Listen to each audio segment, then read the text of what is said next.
So let's talk about something fascinating. Way out in the middle of nowhere, deep in the remote deserts of Patagonia, there's this enormous antenna, and it's pointing to the stars. Now, the official story, it's all about science, right? Helping China check out the far side of the moon. But there's another story. A lot of people are saying this thing is basically a black box, a potential military outpost for the Chinese army, sitting right in what the US considers its own backyard. So yeah, that's the million-dollar question, isn't it? What is really happening out there in the Patagonian desert? This is a wild story, folks.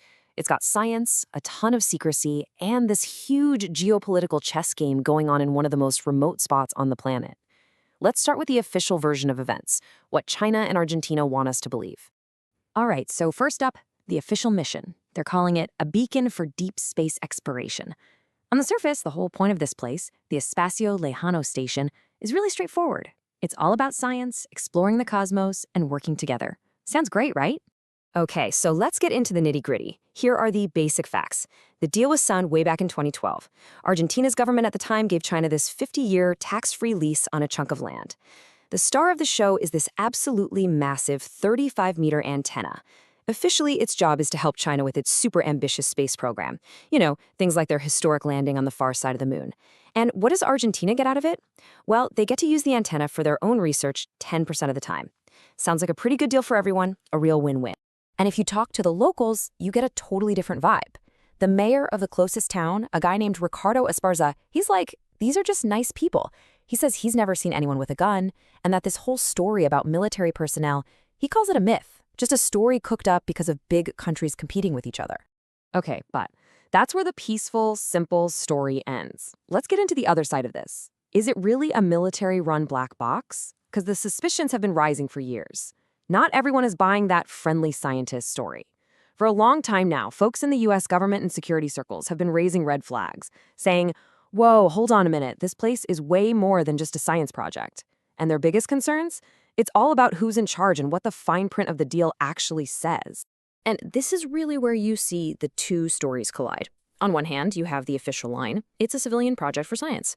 But then you look at the strategic concerns. The group that runs the station, the CLTC, well, they aren't like NASA. They're actually part of the Chinese military, the People's Liberation Army. And get this, the agreement has this absolutely wild clause that says Argentina is forbidden from interfering or interrupting anything that goes on there. Think about that. It's basically a chunk of Argentine land with zero Argentine oversight. And the criticism, well, it got loud and very public. The U.S. ambassador to Argentina, Mark Stanley, basically came out and said it. He's like, I'm shocked that Argentina is just letting the Chinese military operate in secret, doing God knows what. I mean, you can imagine that kind of statement puts a ton of pressure on Argentina to start asking some questions. And then it got even more serious. The top U.S. military commander for the region, General Laura Richardson, she was completely blunt about it. She said, this station isn't about looking at the moon. No, it's about giving the Chinese military global tracking and surveillance capabilities. That's a huge deal. She's saying it's a direct threat. So that leads to a pretty obvious question, right? How does an antenna that's supposed to be talking to a moon rover double as a spy tool? Well, it all comes down to the technology, and this is where we get into the science of what's called dual use. This idea of dual use is absolutely central to this whole story. It's not like they're hiding missiles under the antenna or anything. The point is, the exact same scientific equipment, the very hardware they use to track a space probe, can be used for military purposes, like tracking a satellite or maybe even a missile. It's the same tech. And that single fact is what this whole firestorm is about. Let's dig into that a little deeper. So this antenna can operate on different frequency bands. You can see some here, like the S-band, which is used for stuff we all know, like Wi-Fi and GPS. But check out the X and K bands. Yeah, they're great for deep space research, but they are also incredibly useful for military stuff. We're talking intelligence, surveillance, weapons tracking, all that. Why? Because those higher frequencies give you super high resolution and let you move a ton of data fast. And the potential capabilities here are seriously next level. We're talking about things like very long baseline interferometry, which is a fancy way of saying they can link this antenna up with others to track objects in space with insane precision. And it's not just tracking. That big, sensitive dish could be used to eavesdrop on other countries' satellites. That's called signals intelligence. Or even worse, in a war, they could use it to jam those satellites. There are even academic papers out there suggesting this network could be used to track hypersonic weapons. This is not your grandpa's radio telescope. All right, let's zoom out, because at the end of the day, this isn't just about one antenna in the desert. This is about the great power game.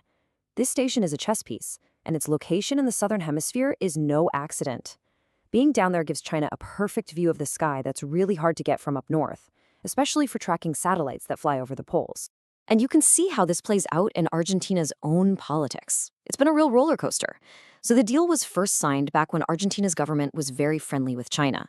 Fast forward to today, and you've got a new president, Javier Milei, who is way more pro-US. And it's not just talk. His government just decided to buy American F-16 fighter jets instead of Chinese ones. And remember all that US pressure? Well, it worked, kind of. Argentine officials finally went to inspect the station in April 2024. But by all accounts, it was a pretty quick, superficial 5-hour visit. And according to experts, this whole setup isn't some one-off thing. It's a perfect example of China's national strategy, what they call military-civil fusion. It's a pretty clever idea, actually. The plan is to build things all over the world that look like civilian projects, for science, for business, but are designed from the ground up to also serve military and strategic goals. So, where does that leave us? Well, we're kind of back to that fundamental, unanswered question. We're stuck between sovereignty, science, and a whole lot of secrecy. What is this place, really? And maybe the biggest takeaway here is that both things can be true at once. On one hand, you have a scientific marvel. This station helped China land on the far side of the moon. That's incredible. But on the other hand, you have a huge strategic threat.